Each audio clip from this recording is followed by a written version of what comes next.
ये घर वाले कभी ना चीजें नहीं सही रख सकते, हर चीज को डिस्टर्ब किया हुआ। ये बात सुने, मेरा रिजल्ट आया।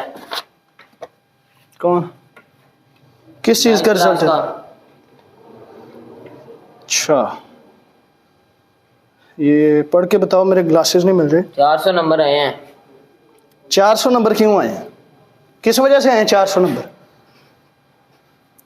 खानदान में हर लड़की के 450 नंबर आए हैं, तुम्हारे 400 नंबर क्यों आए हैं? किस लिए मैंने मेहनतें की थी?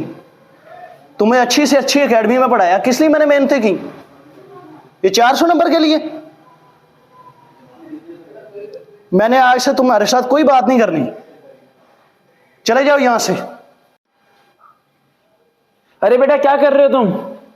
अपने हाथ की नब्ज काट रहा हूँ, मैं जीना नहीं चाहता। क्यों, क्या हुआ? क्या है? छुरी तो पहले मुझे फेंको इस छुरी को इधर। मेरे ना इसमें 400 नंबर आया, मेरे पापा कहते हैं 450 400 नंबर। तुम्हें पता है हजारों लाखों बच्चे ऐसे हैं जो फेल हुए हैं, और हजारों बच्चे ऐसे हैं जो मजदूरी करते हैं, लेकिन वो लोग कभी अपनी किस्मत को इस तरह हाथ की नसें काट के तबाह नहीं करते। 400 नंबर बहुत नंबर होते हैं। तुम्हारे फादर क्या कहते हैं, कितने नंबर चाहिए? वो कहते हैं 450। 450 से नीचे नंबर को नंबर मानते ही नहीं है जी। कहाँ पर है इस टाइम तुम्हारे फादर? ऑफिस में। चलें तुम्हारे ऑफिस। आओ बेटा, लेके चलते हैं तुम्हें तुम्हारे फादर की बात। अस्सलाम वालेकुम सर, कैसे हैं? वालेकुम सलाम सर। बड़ी मुश्किल से आपके बेटे को लेके आए हूँ। आपको पता है इस टाइम क्या कर रहा था? से जो मर्जी करे, मुझे इसकी कोई ज़रूरत नहीं है। आप बस इसको कहें कि यहाँ से दफ़ा हो जाए, मुझे इसकी कोई ज़रूरत नहीं है। इसने पूरे ख़ानदान में मेरी नाक कटवा दी है। नाक कटा दी? 9 तो उसने पास की है ना। सही है, ख़ानदान में हर लड़की के 450 नंबर आए, इसके 400 नंबर क्यों आए? कितने आपने तालीम आपकी? एमए किया हुआ आपने? क्या तालीम है आपकी?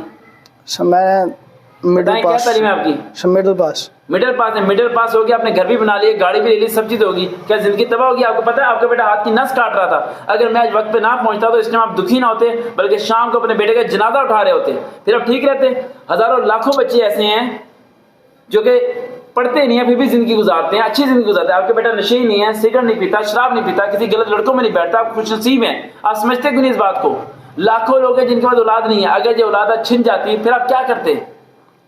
क्या करते? अल्लाह की दी हुई नेमत का आप शुक्र अदा नहीं कर सकते? अल्लाह आपको हिदायत दे। माफी मांगे आप। या अल्लाह तेरा शुक्र है तूने मुझे हिदायत दी, या अल्लाह तो मुझे माफ़ फरमा। ये लो बेटा, आइंदा मैं कभी भी तुम्हें नंबरों की वजह से नहीं डांटूंगा। देखा, आज तुम्हारे फादर को अल्लाह ताला ने हिदायत दे दी। इस एपिसोड से आपको कुछ तो सबक मिला होगा, और अगर ये आपको अच्छी लगी हो तो नीचे कमेंट लाजमी कीजिएगा। अपने बच्चों को डिस्करेज करना, डिग्रेड करना बंद करें। उन्होंने आगे पता नहीं कितनी परेशानियां झेलनी है। नंबरों की गेम में उन्हें मत लगाएं। उन्हें कहें समझ के पढ़ो और मजे तक पहुंचो। जो वो बनना चाहते हैं उन्हें बनने दें, उन्हें इन नंबरों के बीच में मत पीसें। आपको पता है कितने हजारों लड़कियां और लड़के ऐसे हैं जो डिप्रेशन का शिकार हैं, जो भाई लड़का और लड़की से दोस्ती करते हैं सिर्फ इसी वजह से कि वालिदैन उनसे प्यार से बात नहीं करते। अपने बच्चों को अपना दोस्त बनाएं और अपना दुश्मन मत बनाएं। अल्लाह हाफिज।